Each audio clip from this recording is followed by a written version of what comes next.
자, 그럼 이어서 볼게요. 자, 그래서 우리 공법이 이제 6개 법률에다가 시행령 12개 법령을 공부하니까 그 내용이 제일 방대하다라고 말씀드렸고요. 그래서 앞으로 이제 공법 공부하는데 어떻게 공부하실지 수험 전략. 자, 먼저 우리 공법에서는 법률 용어. 이 용어를 정확하게 이해하고 습득한다. 용어가 제일 중요해요. 그래서 공법은 용어 싸움이다라고 하고요. 자, 우리 본 시험에서도 40문제 중에서 용어가 5문제입니다. 5문제. 가장 기본적인 용어를 5개나 그냥 물어보죠. 이 말을 알고 계십니까? 그래서 용어가 가장 기본이자 제일 중요한 논점인데요. 저희는 법을 공부할 때는 법에서 쓰는 말, 그거를 법률 용어. 용어 말을 알아야 그 법의 내용을 우리가 공부해 나갈 수가 있죠. 이 용어하고 내용을 보는 것을 나무라고 그래요. 나무. 개별적인 사항들을 공부하고요. 용어와 내용을 기반으로 해서 어떤 체계로 이 법이 구성이 되어 있는지 체계. 자, 요거를 숲을 본다 이렇게 얘기하죠. 숲. 그래서 나무와 숲을 다 봐야 온전하게 그 법의 내용을 우리가 따져볼 수가 있죠. 그래서 이 내용이 어디에서 나오는 건지 이런 체계까지 용어, 내용, 체계 이거 공부하는 것을 이론 공부한다 이렇게 얘기하죠. 이론 공부. 그래서 우리 강의도 요 순서대로 나가게 돼요. 그럼 11월, 12월 기초과정에서는 용어 위주로 하는 거예요. 용어. 인문과정도 다 동영상 찍었고 올라갔죠. 다 용어만 갖고 있어요. 용어. 그래서 용어 갖고 11월, 12월 기초과정에서 하고요. 그 다음에 내년에 1월하고 2월. 자, 이때도 내용 갖고 합니다. 용어하고 가장 기본적인 내용들.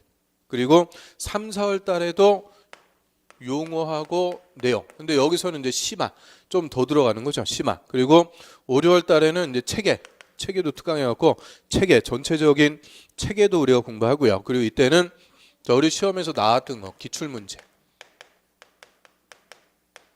자, 이거를 또 공부하게 돼요. 기출문제. 그래서 기출문제를 알아야 어떤 내용에서 집중적으로 시험에 출제가 되는구나 우리가 분석해갖고 거기에 집중해서 공부할 수가 있죠. 그래서 기출문제 쫙 순서대로 가고요. 그래서 여기까지 이제 이론 공부 쫙 합니다. 이 기출문제를 기반으로 해서 이론 공부하는 거예요. 여기까지. 그러면 첫 번째 시작이 뭐가 돼요? 용어부터 시작하죠. 근데 용어가 이게 쉬우면은 제가 강조하고 그럴 이유가 없겠죠. 용어 자체가 아주 낯설고 생소하고 어려운 말들이 계속 튀어나와요. 그래서 예를 들어서 우리 시험에 그냥 매년 한 문제도 아니고 거의 요새 2문제씩 나오고 있는 우리 국토법에서 제일 중요한 제도가 된 기반시설 부담 구역. 얘는 올해도 2개, 작년에도 2개, 아주 2문제씩 꼬박꼬박 나오고 있는데요. 그럼 기반시설 부담 구역. 자, 국어로 썼으니까 읽을 수는 있죠. 그러니까 우리 한글이 이렇게 위대한 거예요. 뭔지 몰라도 읽을 수 있는데 읽어도 뭐 내 마음에 쫙 하고 들어오고 그러는 게 있어요? 없어요. 이런 생소하고 또 글자 수도 길어요. 기반시설 부담구역, 개발 및 또 완리구역, 뭐 입지규제 최소구역 길어요 다. 그래서 이런 용어부터 우리가 확실하게 정리를 해둘 필요가 있는 거죠. 그럼 기반시설 부담구역 제가 간단하게 일단 말씀드리면 기반시설. 자, 기반시설이란 주민들이 생활하기 위해서 기본적으로 갖춰줘야 되는 시설. 우리 도시민들이 생활하기 위해서 기본적으로 있어야 되는 거 뭐 있어요? 도로, 철도, 뭐 주차장. 애들 다닐 학교라든지 또는 수도, 전기, 가스 이런 것들을 다 통칭해갖고 기반시설. 소위 우리가 인프라 그러죠. 인프라. 사회 간접 자본 SOC 뭐 해가지고 이런 기반시설은 인프라 개념이죠. 그럼 기반시설 부담 구역 부담이라는 말은 우리 앞에서 첫 시간에 제가 말씀드렸네요. 부담은 얼굴이 부담스럽다. 그 부담 아니라고 그랬죠. 의무 부과하는 것을 부담. 그래서 기반시설의 설치 의무를 부과하려고 지정하는 구역을 기반시설 부담 구역이라고 쓰고요. 자, 얘는 신개발지 새로 개발하는 것들에 의무적으로 지정이 돼요. 의무적으로 새로 개발하는 것은 의무적으로 기반시설 부담구역이라는 게 지정이 되는데요. 이 신개발지라는 게 별게 아니고 여기 주위에 이제 아파트 단지 새로 건설한다고 그래요. 건설회사가 몇백 세대, 몇천 세대 아파트 단지를 건설. 그러면 그게 다 신개발지. 그럼 건설회사 아파트만 딸랑 지어놓고 공사 끝나고 준공 떨어지니까 입주하세요. 입주 통보해갖고 입주했어요. 아파트만 딸랑 있어 허허벌판에.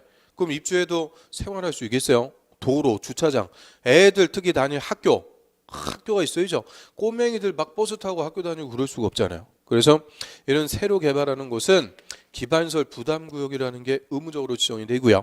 그럼 이 건설회사가 아파트만 짓는 게 아니고 이런 필요한 기반설, 도로가 필요하면 도로, 학교가 필요하면 학교, 공원이 필요하면 공원, 이런 기반설까지도 다 설치하라는 거예요. 기반설 설치 의무를 부과하려고 지정하는 구역이다라고 하고요.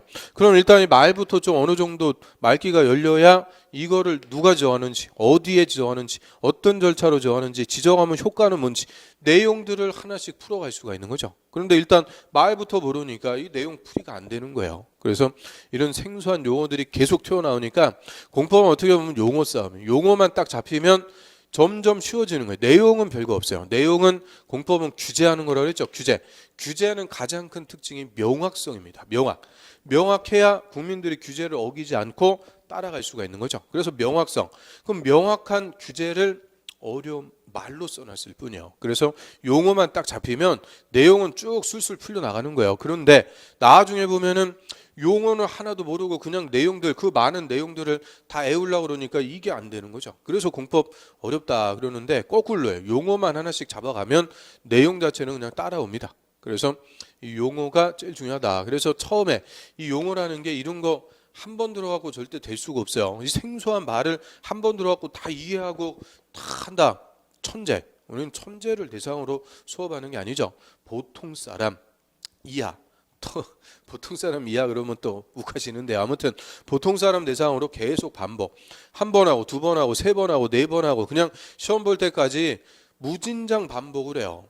그래서 이런 용어부터 용어는 한 방에 되는 건 아니니까 한술밥에 배부를 수는 없어요. 그래서 반복하면서 자기도 모르게 용어가 습득이 됩니다. 습득. 그래서 용어가 돼야 내용 이런 것들 풀어갈 수 있으니까 하여튼 제가 수업할 때도 자꾸 물어봐요. 그럼 어려운 말들 자꾸 써봐야 돼요. 보고 듣고 떠들고 써봐야 자 있게 되는 거죠. 일단 용어 싸움.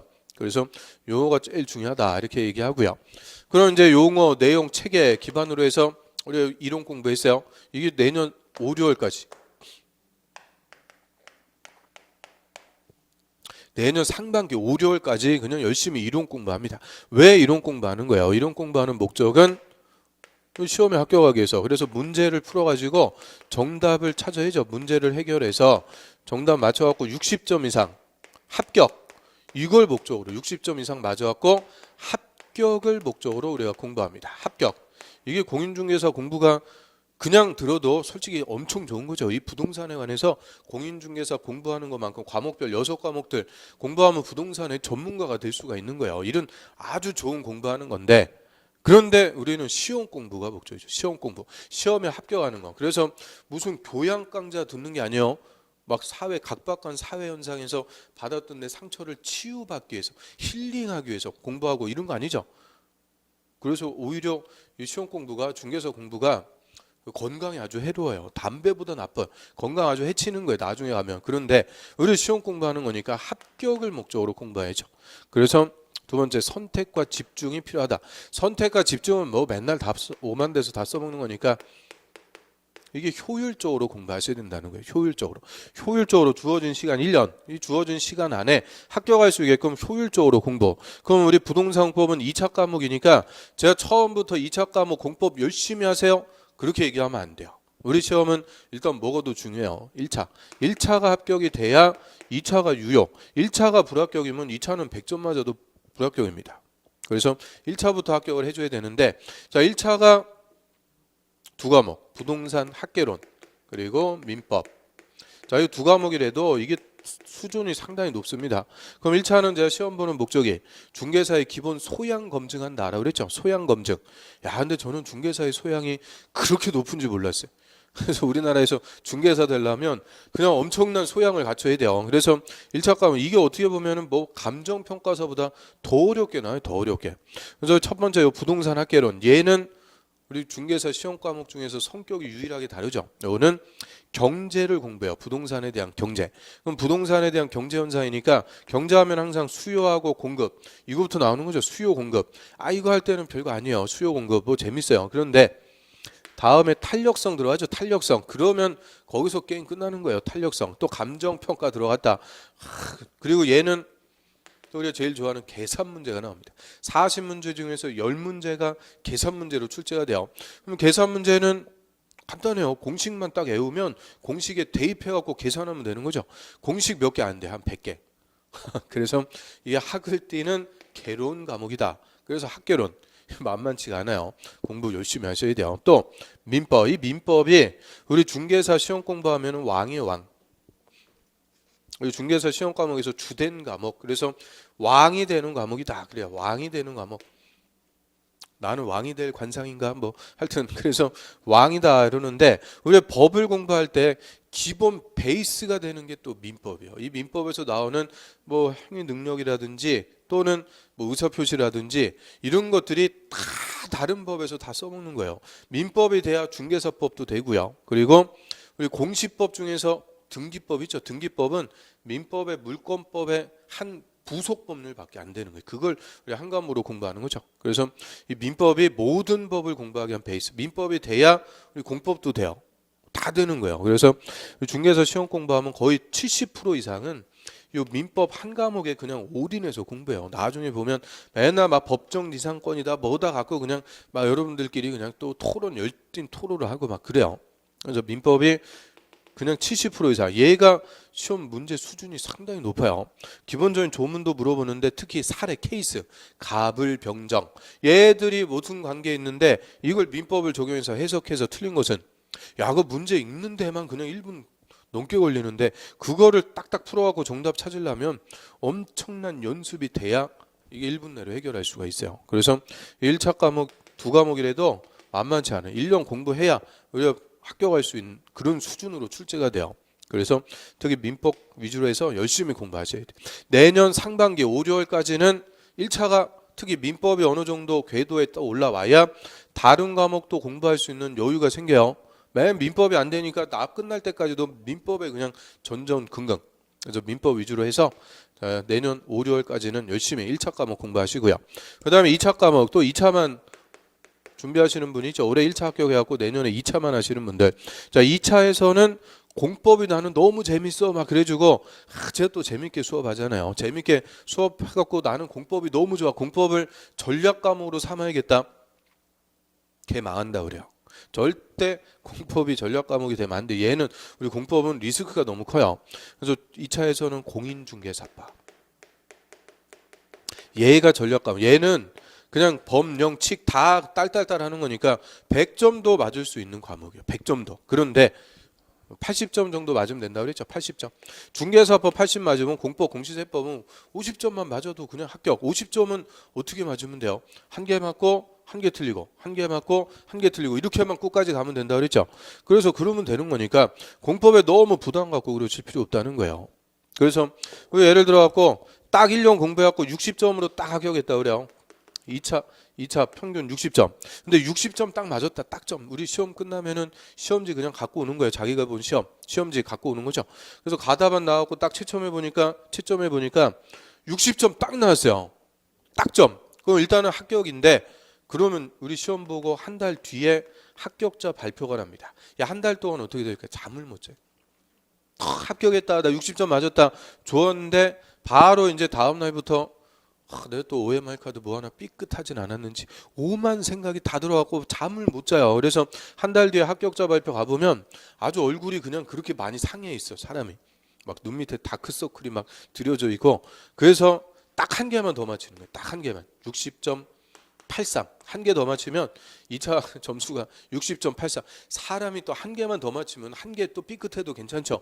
그러니까 이게 평안해요. 그래서 60.83 딱 1년 공부해갖고 60.83 맞아갖고 합격하신 분하고 한 3년 4년 공부해갖고 한 80점 뭐 85점 이런 훌륭한 점수로 합격하신 분 누가 공부 잘했어요? 이 사람이 당연히 다 잘했죠. 80점. 그런데 효율적으로 공부했다라고 할 수는 없는 거죠. 효율적으로 공부한 거는 누구예요? 딱 1년 공부해갖고 60.83 이거 맞아갖고 합격하신 분이 훨씬 더 효율적으로 공부했다. 이렇게 얘기할 수가 있고요. 그리고 60.83 맞아갖고 합격하신 분하고 80점 맞아갖고 합격하신 분 누가 중개도 잘해요? 그건 모르는 거예요. 자기 사업 수완이죠. 사업 수완. 자기 역량을 펼쳐갖고 돈 많이 벌면 되는 거죠. 그래서 자, 이 몇 점으로 합격했냐 이게 중요한 시험이 아니고 합격이냐 불합격이냐 이게 핵심인 거죠. 합격이냐 불합격이냐. 그럼 우리 이제 시험 불과 한 3주 전까지만 해도 그냥 30일에 시험 대비하고 아주 치열하게 공부해요. 평생 그냥 그렇게 막 3당 4락이라는 거 있죠. 3당 4락. 3시간 자면 붙고 4시간 자면 떨어지고. 우리 7월 달 이후부터 이제 7, 8월부터는 문제풀이로 가요. 문제풀이. 문제. 하여튼 여태까지 풀었던 문제보다 훨씬 더 많은 문제를 풀어보시고 막 토 나올 때까지 토 나올 때까지 그냥 문제 엄청나게 풀어대요. 문제. 그래서 열심히 그냥 공부하고 막 쌍코피 터트려가면서 열심히 공부했는데 떨어졌어요. 그럼 이 사람은 공부 안 한 거예요. 인정 못 받는 거죠. 불합격 또 해야 돼요. 그런데 중간에 그냥 탱자 공부하는 것 같아요. 술자리마다 그냥 안 끼는 데가 없어. 사교성이 참 그렇게 좋아. 그런데 어떻게 또 찍은 거 다 맞아갖고 재수 좋게 딱점으로 합격했다 그래요. 그럼 이 사람은 끝난 거예요. 이제 합격. 열심히 공부했구나. 인정도 받고. 그래서 우리 시험이라는 것은 합격을 해야 딱 끝나요. 그러면 딱 시험이 끝났어요. 그러면은 내가 진절머리나게 우리 공부했으니까 이 붙든 떨어지든 다시는 이 공부 안 한다 그래요. 그래서 시험 딱 끝나고 11월, 12월까지는 푹 쉬는 거예요. 충전해야죠. 올인을 했으니까 온 힘을 다 쏟아부었고 공부했으니까 이제 충전 한 2시간, 두 달 동안 충전 딱 해요. 그리고 내년 딱 1월이 됐다. 내년 1월이 됐다. 그러면 어떻게 돼요? 떨어지신 분들 다시 전화 거는 거죠. 학원에 전화 걸어갖고 다시 가려고 그러는데 10만 원만 깎아줄 거냐 뭐 이렇게 또 쇼부를 보는 거예요. 그래서 10만 원 깎으면 그렇게 또 마음이 뿌듯해. 그래서 뿌듯하게 또 다시 공부하고요. 그래서 이게 공부한 게 아까워서라도 불합격하면 계속 공부하는 거예요. 그게 3년 4년 그냥 수험 기간이 계속 길어집니다. 그러면은 수험 기간이 길어지면은 사람은 어떻게 돼요? 쓰레기 폐인 된다 그러죠. 제가 쓰레기다 했는데 저도 쓰레기였어요. 저는 공군을 제대했어요. 공군, 에어포스 공군 딱 병장으로 제대해갖고 우리 때는 공군이 30개월이었습니다. 요새 막 18개월 그러던데 진짜 부러워 죽겠어요. 아무튼 30개월 딱 제대하니까 25. 그럼 25 됐는데 이제 그때부터 사법시험 공부를 그렇게 했어요. 사법시험 공부를 10년을 했어요. 10년을. 1차는 합격이 돼요. 근데 2차에서 자꾸 떨어지는 거예요. 2차에서. 그래서 1차 합격하고 다음에 2차 떨어지고 이게 한 몇 번 되니까 10년이 그냥 훅 가는 거예요. 도끼자루 썩는 줄 모르고. 근데 10년 해봤는데 안 되니까 그냥 포기하고 나왔어요. 그럼 35 나이는 먹었는데 뭐 할 줄 아는 게 뭐 있어요? 그거 쓰레기예요. 사회 쓰레기. 그나마 법을 열심히 공부해갖고 사법시험도 1차 합격할 정도는 되니까 법 강의에서 먹고 사는 거예요. 잘 먹고 살아요. 잘 먹고.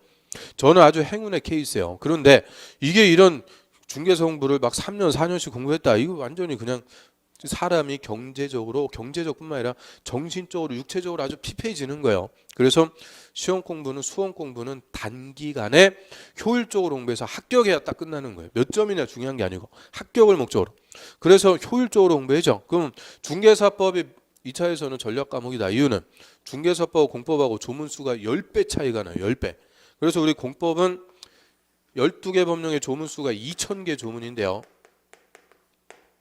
근데 조문이 우리 이제 조문할 때 몇 조 할 때 이렇게 꽈배기 표시예요. 꽈배기 표시.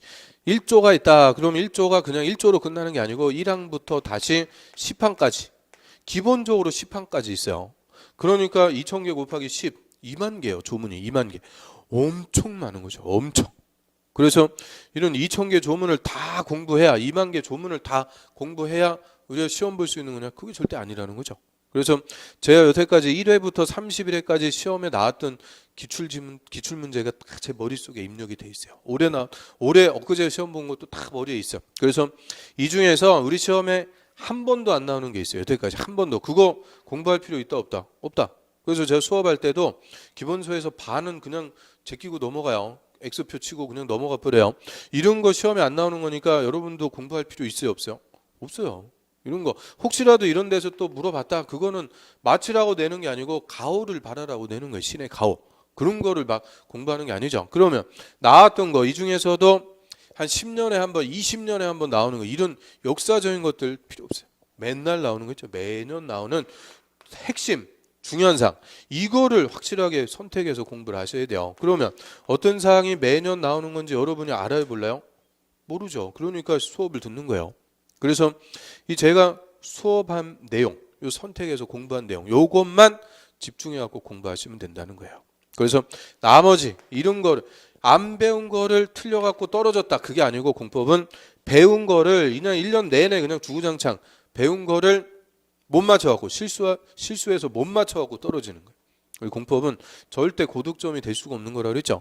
한 거를 확실하게 실수하지 않고 맞춰갖고 50점 이상 맞아갖고 합격하면 돼요.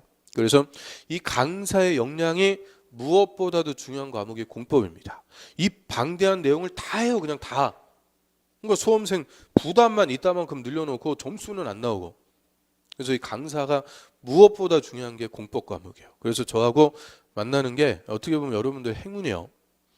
그래서 제가 철저하게 기출문제 분석해서 안 나오는 거 다 제껴버리고 나오는 것만 수업합니다. 그런데 이것도 다른 과목보다 훨씬 많다는 거예요. 훨씬. 그래서 제가 수업한 내용에 확실하게 집중해서 그것만 딱 공부하시면 얼마든지 50점, 60점 다 맞아갖고 합격하니까 이런 선택과 집중이 무엇보다 필요하다. 그래서 효율적으로 공부하셔야 되고요. 그다음에 기본서 2번, 3번 읽어야 된다 했는데 이 기본서가 다 법조문. 우리 시험도 1번 법조문 3줄, 2번도 법조문 3줄 이런 식으로 다 법조문 갖고 물어봐요. 그럼 이 법조문은 소설책 익히듯이 술술 나갈까요?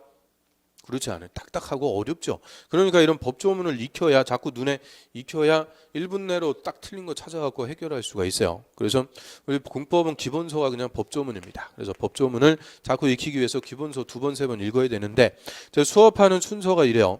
먼저 PPT 띄워놓고 설명부터요. 그리고 그거 갖고 기본서 찾아갖고 확인합니다. 우리 제일 좋아하는 거 별표, 동그라미, 밑줄 이런 거 다 하는 거예요.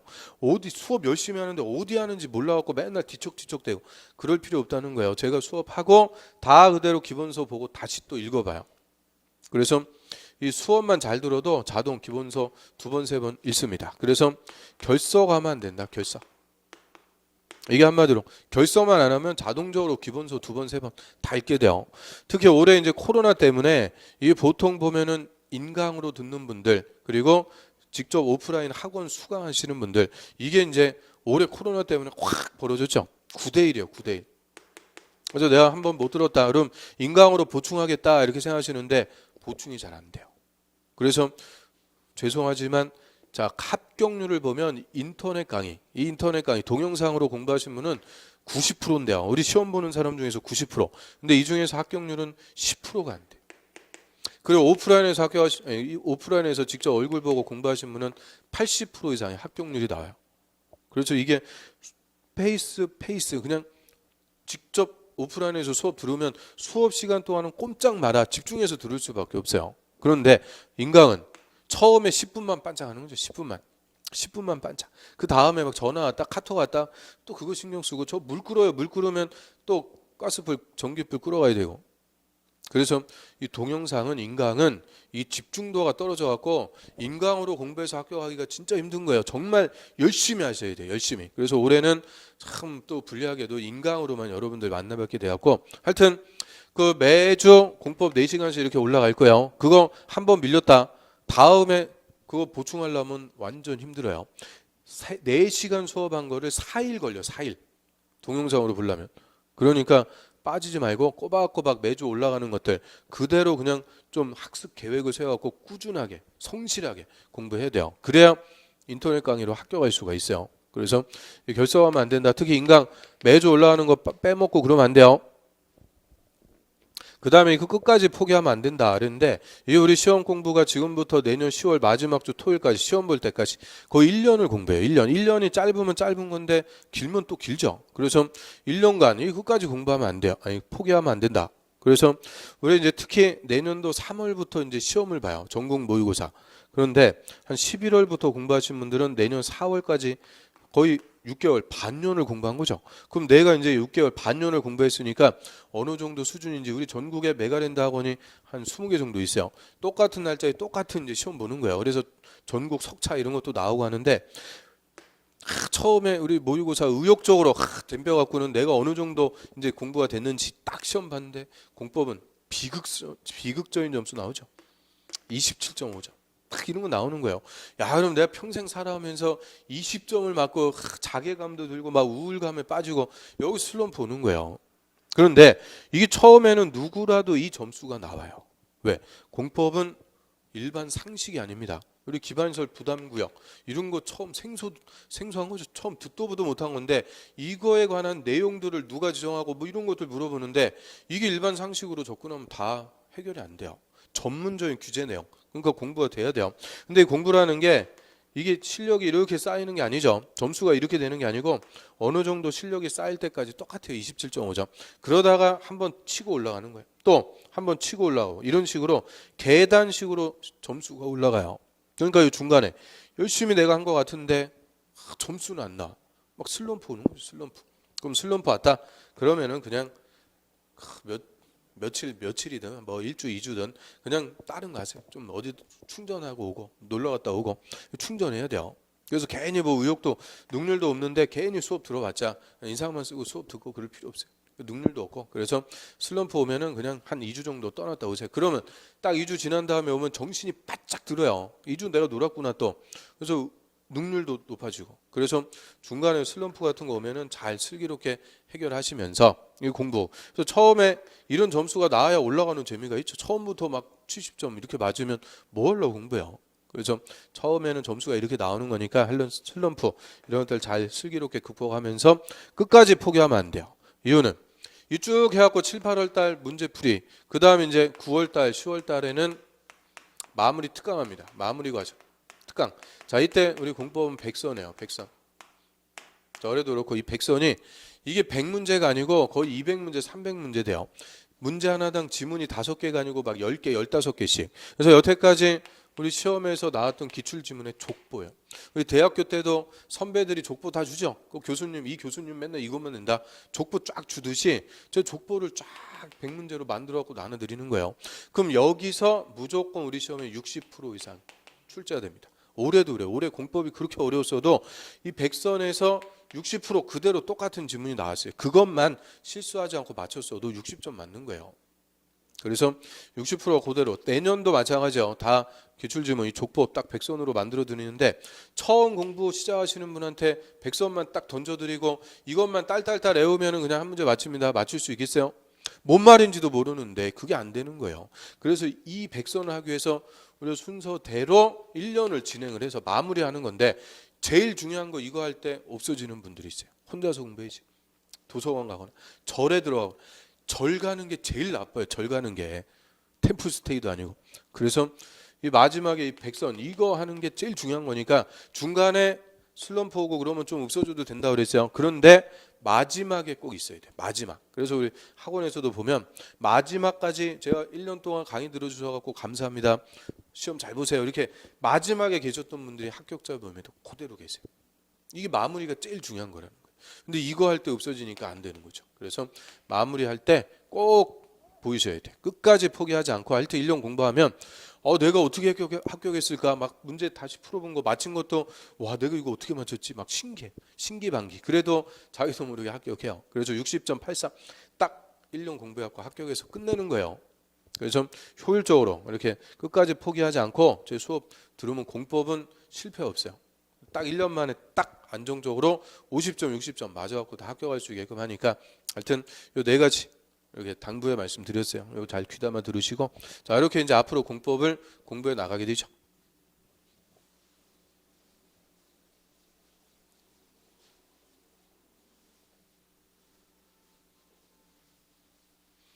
자 여기까지 이제 한 2시간 반 정도 그냥 오리엔테이션 공법에 관해서 싹 다 우리가 말씀드렸어요. 1년간 이제 공법 어떻게 공부할지 싹 말씀드렸고요. 이렇게 얘기해주고 그런 사람도 없어요. 그래서 하나씩 이렇게 밟아 나가면 이 실패라는 게 있을 수가 없는 거예요. 공법 무조건 안정적으로 50점, 60점 다 받게 해드리는 거죠.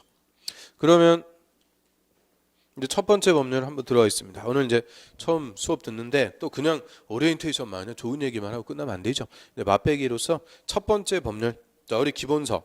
자, 기초과정은 기본서 갖고요. 입문과정은 입문서 갖고 있고요.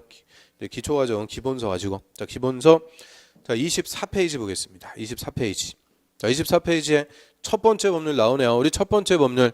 자, 국토계획법 이렇게 써놨는데 이 법률 정확한 이름은 뭐였을까요?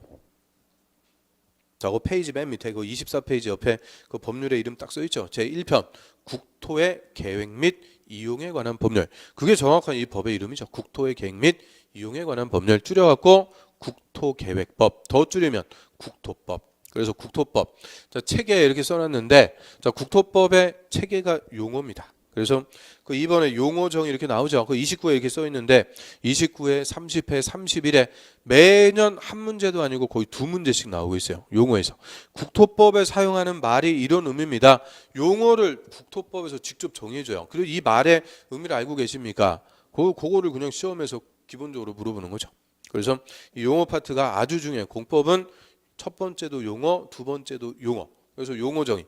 이 용어가 앞으로 우리가 공법 공부하는 순서대로 체계대로 나오기 때문에 용어 정의가 이꼴 체계입니다. 그래서 용어하고 체계하고 같이 묶어갖고 한번 보죠. 그러면 우리 국토법에서 우리나라에 있는 토지를 이용하고 개발하기 위해서 먼저 토지 계획을 수립해요. 토지의 계획. 이 계획을 수립하는데 첫 번째 나오는 계획이 광역도시계획이라고 합니다. 자, 광역도시계획이란 광역계획권의 장기 발전 방향 제시하는 계획이다라고 그래요. 광역계획권의 장기 발전 방향 제시. 그러면 광역도시계획도 처음 들어봤는데 광역계획권 이것도 처음 들어봤죠. 그러니까 이 공법이라는 것은 예습이 되겠어요. 혹시 의욕이 넘쳐갖고 예습하신 분 있을 수가 없어요. 이게 한 페이지가 안 넘어가요. 다 이런 생소한 말들이 계속 튀어나오니까 한 페이지 넘어가는 게 안 돼요. 그래서 먼저 설명을 들어야 그나마 조금 넘어갈 수가 있는 거죠. 그래서 공법 예습 필요 없고 복습도 뭐 필요 없어요. 그냥 5, 6월까지는 수업이라도 잘 들으시라고 그랬어요. 일단 말이 돼야 그 다음에 내용 이런 것들도 제대로 이해해갖고 공부할 수가 있죠. 그럼 광역도시계획, 광역계획권 자 의미 한번 풀어볼게요. 이 광역자가 붙었다. 광역은 넓을 광자의 지역역자 넓은 지역인데 우리 국토법에서 광역이라고 할 때는 그냥 넓은 지역이 아니고 2개 이상의 관할구역을 지칭한다고 그래요. 2개 이상. 그럼 2개 이상 관할구역, 특별시, 광역시, 시 또는 군. 자, 이게 계획을 수립하는 관할구역의 단위가 되고요. 자, 2개 이상의 특광시군을 하나의 계획권으로 묶어주는 거예요. 계획권이라는 것은 여기다 계획을 수립합니다. 범위를 지정하는 것을 계획권을 지정한다. 이렇게 얘기하죠. 계획권. 그럼 예를 들어서 우리 서울특별시하고 옆에 인천광역시 2개 관할구역을 묶어갖고 계획권을 지정했대요. 그럼 2개 관할구역이니까 이름이 뭐냐? 광역계획권이다. 이렇게 부르면 되죠. 그럼 우리 광역이라는 말 이거 실생활에서 들어본 적이 있어요? 없어요? 있죠. 광역버스. 그 서울에서 성남에 저 분당까지 다니는 버스 2개 관할구역을 다니니까 광역버스. 광역버스는 색깔이 빨간색. 그런 건 뭐 시험에 안 나오죠. 아무튼 광역버스. 또 전철도 신분당선, 분당선 다 2개 이상의 관할구역을 다니니까 광역철도라고 그래요. 광역철도. 그리고 우리 살인사건, 연쇄살인사건 났어요. 옛날에 살인의 추억, 화성시, 수원시 막 해갖고 2개 이상의 관할구역을 대상으로 수사한대요. 범죄를 저지르고 다니니까 수사, 그거를 광역수사대, 줄여갖고 광수대. 영화 같은 거 보면 광수대 하죠. 광역 다 쓰는 거예요. 그러니까 우리 실생활에 쓰는데 왜 신경을 안 썼을 뿐이죠. 그래서 광역하면은 하나가 아니고 2개 이상. 그래서 2개 이상의 관할구역을 하나의 계획권으로 묶어주고요. 이런 광역계획권의 장기 발전 방향, 토지를 어떻게 이용하고 개발시켜 나갈지 장기적인 발전 방향을 지시하는 계획이다라고 하고요. 그럼 예를 들어 갖고 서울특별시 옆에 경기도 성남시. 서울특별시 그리고 경기도 성남시 항상 예를 들 때는 얘 갖고 예를 들어요. 성남시. 왜요? 제가 여기 산다 그랬죠. 그래서 인천에서 할 때든 뭐 부산에서 할 때든 어디서 할 때든 전국 어디서 수업을 하든 다 이거 갖고 예를 듭니다. 그래서 자꾸 익숙해지셔야 돼요. 그럼 서울하고 서울특별시하고 경기도 성남시 저 2개 관할구역을 묶어서 계획권을 지정. 그럼 이걸 뭐라 그러면 돼요? 광역계획권. 별거 아니라는 거예요. 2개 이상의 관할구역을 묶어줬다. 광역계획권을 지정. 목적은 광역도시계획 수립에서 장기발전 방향 제시. 어떤 사항이냐? 우리 서울특별시는 우리나라의 수도, 인구와 산업이 집중이 돼 있죠. 집중이 돼 있다. 그 말은 산업이 집중돼 있다는 것은 직장이 제일 많다. 서울시 안에 직장, 특히 좋은 직장은 다 서울에 있는 거죠. 그러니까 내가 열심히 공부해갖고 좋은 직장에 취직을 딱 했어요. 여의도 같은데 막 좋은 직장 취직 딱 했는데 집은 저 이천 여주예요. 그럼 거기서 출퇴근 어렵죠. 그러니까 서울시 안에서 주택을 찾는 거예요. 직주 근접이라고 해서 직장 옆에 주택이 있어야 출퇴근하기도 편리하고 여러모로 편리하죠. 그러니까 서울시는 안 그래도 주택의 수요가 많은 곳이에요. 그런데 몇 년 전부터 다주택자에 대한 규제들이 심해져 갖고 이 똘똘한 채 찾아갖고 강남이나 이런 쪽에 그냥 한 채 주택 수요가 더 급증을 해버렸어요. 그래서 우리 서울은 관할구역의 딱 반이 주거지역이에요. 주거지역으로서 주택, 아파트 그냥 엄청 지어놓은 거예요. 그래서 서울을 아파트 공화국이라고 하죠. 아파트 공화국. 그냥 주택을 그렇게 많이 디립다 지어놨는데도 맨날 발생하는 문제가 주택난이에요. 주택이 부족. 그래서 서울에서 발생하는 주택난을 해결하기 위해서 위성도시의 신도시 개발하죠. 1기 분당 신도시 안 되니까 2기 판교 신도시, 위례 신도시, 3기 신도시도 지정하고 다 개발. 뭐 하려고 개발하는 거냐? 서울시의 주택난을 해결해 주기 위해서. 그래서 서울은 수도로서 상업 업무 기능을 집중적으로 담당해서 개발하고요. 서울에서 발생하는 주택난을 해결하기 위해서 위성도시를 개발해서 주거 기능을 분담시켜 주는 거예요. 이런 식으로 인접한 두 개 도시 간에 똑같이 개발하는 게 아니죠. 중복해서 개발하지 말고 적절하게 기능을 나눠서 함께 발전시켜보자. 수립하는 계획, 그거를 광역도시계획이다. 이렇게 이해하시면 돼요. 그러면 이 광역도시계획이라는 것은 우리나라에서 무조건 수립하는 계획은 아닙니다. 얘는 광역계획권, 이게 따로 지정돼야만 수립하는 특수계획이라고 그래요. 광역계획권이라는 게 따로 지정돼야만 수립하는 거예요. 그래서 광역계획권은 우리나라에 몇 개 없어요. 한 5개인가 있죠. 수도권, 또 저기 부산권, 대구권, 뭐 부산권에서 부산시, 양산시, 뭐 김해시 이런 거 묶어갖고 부산권, 대구광역시 그 위에 뭐 김천 뭐 이런 거 구미 묶어갖고 대구권 이런 식으로 마창진권 뭐 몇 개 광역계획권이 지정이 돼 있어요. 그 광역계획권이 지정돼야만 수립하는 특수한 계획입니다. 특수한 계획. 자, 이에 반해서 우리 전국토에 빠짐없이 수립되는 일반적인 계획을 도시군 계획이라고 불러요. 도시군 계획. 그럼 도시군 계획. 자, 이 도시군. 이 말이 우리 국토법에서 계속 나요. 도시군 계속. 그럼 도시군 이 말부터 우리가 알아야죠. 자, 일반적으로 우리 도시 뭐를 도시라고 그래요? 도시란 개발된 곳을 도시라고 그러죠. 개발돼 갖고 사람도 많고 건물도 많고 이런 주변 같은 서울 같은 개발된 곳을 일반적으로 도시라고 그래요. 그래서 도시를 관할구역으로 따지면 특별시, 광역시, 그리고 성남시 같은 시, 특별시, 광역시, 시를 우리가 일반적으로 도시라고 그러죠. 도시. 그런데 저 시골의 군은 경상남도 뭐 하동군 이런데 그걸 도시라고 하기가 좀 그렇죠. 그래서 군은 그대로 그냥 군 써요. 그래서 특별시, 광역시, 시 또는 군. 자, 이거를 세 글자로 도시군 이렇게 쓰는 거죠. 도시군. 물론 특별자치시, 자 줄여갖고 특시 이렇게 썼는데 특별자치시는 세종시, 특별자치도 요거는 제주도. 얘들은 안 끼는 데가 없다 그랬죠. 여기도 나오고 저기도 나오고 그러니까 그냥 법조문이 길어만 질 뿐이지 의미는 없어요. 그래서 생략해도 무방. 이하에서는 생략해버려도 관계없어요. 얘들 갖고 뭐 시험에 나오고 그런 거 아니죠.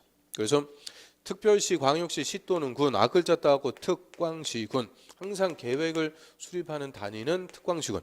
그래서 이 특광시군 관할구역 단위로 수립하는 계획을 도시군 계획이라고 불려요. 그래서 여기서 이제 첫 번째 약속이요. 도시군 하면은 어디라고요? 특광시군. 그럼 우리나라에서 특광시군 이 4개 속하지 않는 지역이 있어요, 없어요?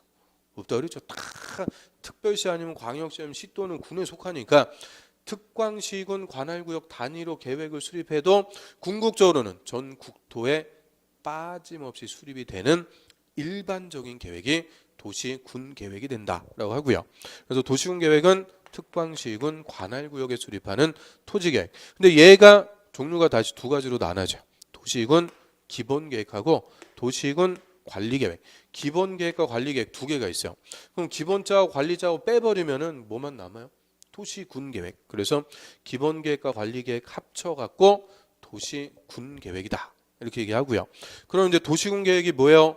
이거 우리 시험에도 몇 번 물어봤죠. 도시군 계획이란 일단 특광시군 관할구역에 수립하는 계획으로서 기본계획과 관리계획이 있습니다. 그럼 100점. 기본계획과 관리계획을 합쳐갖고 도시군 계획. 그럼 먼저 이 도시군 기본계획. 자, 얘부터 풀어볼까요? 역시 도시군 했으니까 특별시, 광역시, 시 또는 군. 그래서 이제 공식이에요. 약속. 도시군 하면은 특광시군. 그럼 특광시군 관할구역에 이 기본자가 붙는 계획도 다 장기 발전 방향을 제시한다고 그래요. 그래서 관할구역 단위로 토지를 어떻게 이용하고 개발시켜 나갈지 장기 발전 방향을 제시하는 계획을 도시군 기본계획이다라고 하고요. 그럼 광역도시계획이 됐든 도시군 기본계획이 됐든 다 장기 발전 방향만 제시합니다. 그럼 장기적인 발전 방향 이거를 우리가 법에서는 정책 방향을 제시한다고 그래요. 정책이다 이렇게 표현해요. 정책을 다른 말로 목표, 장기적인 토지용 개발의 목표 또는 공약이라고 쓸 수도 있죠. 우리 공약이라는 말 들어보셨죠? 저를 성남시 국회의원으로 뽑아주시면은 성남시를 이렇게 발전시켜 보겠습니다. 내고는 거죠. 그게 뭐예요? 공약이 발전상이에요. 발전 방향. 그래서 정책, 공약, 목표 다 똑같은 말인데 자, 장기적인 정책을 제시한다고 그래요. 그럼 우리나라에서 20세기까지요. 20세기까지 이런 토지용 개발에 대한 장기적인 목표가 뭐였냐? 산업화였어요. 산업화. 그래서 6.25 전쟁 50년에 발발해서 54년인가 딱 끝났죠. 6.25 전쟁 딱 끝난 다음에 우리나라가 세계에서 제일 못 사는 나라예요. 전쟁 끝난 다음에 세계에서 두 번째인가 못 사는 나라, 찌질한 나라, 원조 받고 그냥 아주 그지 같은 나라였어요. 그런데 잘 사는 나라로 바꾸기 위해서 그냥 산업화 위주로 열심히 개발, 산업에 역군해갖고 산 깎고 논밭 메꾸고 도로 내고 공장 짓고 그냥 아파트 짓고 열심히 산업화 위주로 개발해서 이제 2020년도에 우리나라가 세계 10번째 경제대국, 세계에서 10번째로 잘 사는 나라예요. 엄청 잘 살게 됐죠. 부유하게. 진짜 위대한 거예요. 자랑스러워해도 관계없어요. 자랑스러워해죠. 우리 대한민국 코리아 하면은 자랑스러운 거예요. 세계 모범. 코로나 같은 거 그냥 모범이죠. 그래서 이런 잘 사는 나라가 되는 거예요. 그래서 산업화 위주로 열심히 공장 짓고 막 이런 것들이 주된 정책이었어요. 그런데 이 산업화 과정에서 여러 가지 문제가 발생했죠. 대표적인 게 환경오염, 생태계, 우리 환경오염 문제. 이 우리나라가 탄소 배출량이 있죠. 이산화탄소 배출량이 중국 다음에 세계에서 이 두 번째. 엄청나요. 우리나라. 하여튼 인구는 중국의 20분의 1도 안 되는데 20분의 1이 뭐예요. 하여튼 그런데 탄소 배출량은 세계 2위. 엄청난 자랑스러운 거죠. 그래서 공해 그냥 엄청 배출하는 거예요. 공해. 환경오염 다 시켰죠. 국토도 맨날 수도권만 집중적으로 개발. 다 죽어나가는 거예요. 지방은. 국토의 균형 발전 다 파괴하고. 생태계 파괴하고 빈부격차, 양극화 여러 가지 문제가 발생해갖고 이제 21세기 들어와서는 산업화가 목적이 아니에요. 이제 어느 정도 살만한 나라가 됐으니까 두루두루 잘 살자. 삶의 질 향상 이게 목적이에요. 토지용 개발의 장기적인 목표. 그래서 삶의 질 요새 그냥 맨날 나오는 거죠. 삶의 질. 그러면 삶의 질을 높이려면 옛날 같이 공장 짓고 이런 게 우선이 아니고 녹지를 보존하고 공원을 조성하고 이런 것들이 주된 논점이 되는 거죠. 그래서 우리 예를 들어서 서울특별시가 있다. 그럼 서울특별시민들의 삶의 질을 높일 수 있게끔 서울특별시의 토지를 앞으로 이렇게 발전시켜 보겠습니다. 특별시장이 제시해요. 그게 무슨 계획이냐? 서울특별시 도시군 기본계획이라고 불러요. 그럼 서울특별시 도시군 기본계획 이거 있는 계획일까요? 없는 계획일까요? 다 있는 거예요. 없는 거를 우리가 뭐 하려고 배워요. 다 존재하는 계획인데 여태까지 우리가 몰랐을 뿐이죠. 그냥 그 공법을 공부하면서 첫 번째 문화적 충격이라고 그래요. 그래서 좀 전까지 오리엔테이션 할 때는 공법 뭐 별거 아닌 것 같다. 그런데 첫 번째 법률 딱 들어오니까 어떻게 돼요? 급 겸손해지는 거죠. 급 겸손.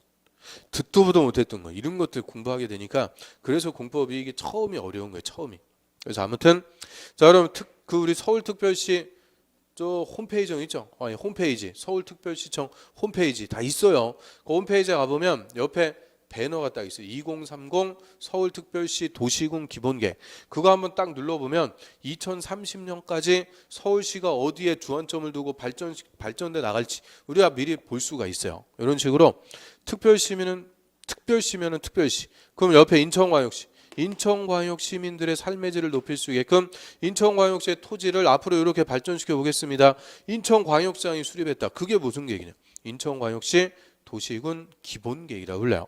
시면은 시, 군이면 군, 특광시군 관할구역 단위로 토지용 개발에 대한 장기적인 정책을 지시하면 도시군 기본계획. 그런데 자 하나가 아니고 두 개 이상의 관할 구역을 묶어 가지고 함께 발전시켜 보겠다. 그거는 광역도시계획. 그래서 도시군 기본계획이나 광역도시계획이나 장기적인 발전 방향 정책만을 내놓는데요.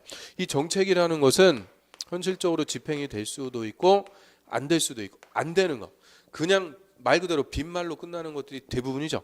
그래서 이 정책 계획은 수립이 돼도 직접적으로 국민의 토지 소유권을 규제하는 효과는 없어요. 자, 이런 계획을 우리한테 아무 구속력이 없는 계획이다.